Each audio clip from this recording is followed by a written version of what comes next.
Association, which is the national network of independent researchers, investigators, forensic experts, and others who have investigated John Kennedy, Robert Kennedy, Martin Luther King, and Malcolm X. We're having our conference at the Hotel Lawrence right down the street here, going on today and tomorrow. And it's open to the public. People are welcome to come. We hold a traditional moment of silence here at 12:30, started by Penn Jones, an early researcher into the Kennedy assassination. And we have a few people to speak to, researchers after we hold the moment of silence.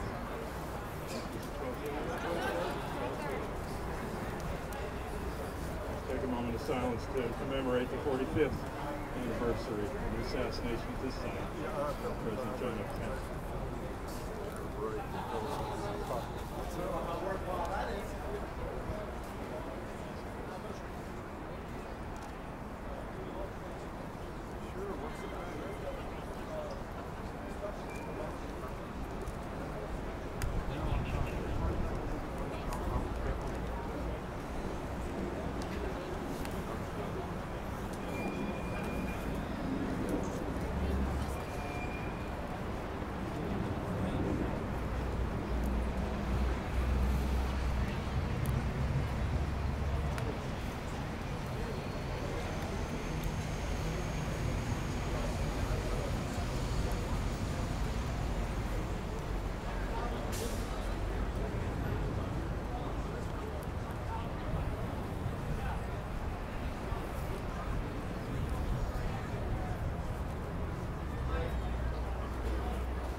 I believe that everyone who was alive and of age on November 22nd, 1963 recalls that day.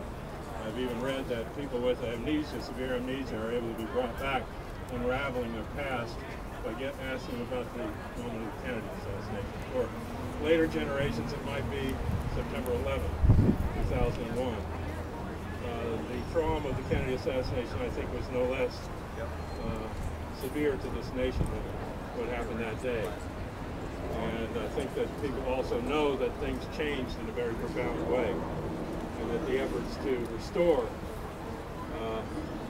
the democracy in the country and the hope that we had as times revived by the likes of Malcolm X and Dr. Martin Luther King and Robert Kennedy in the years that followed, and their assassinations also crushed that hope, that these killings were meant to destroy the dream, to destroy the hope, and to destroy democracy itself in the United States.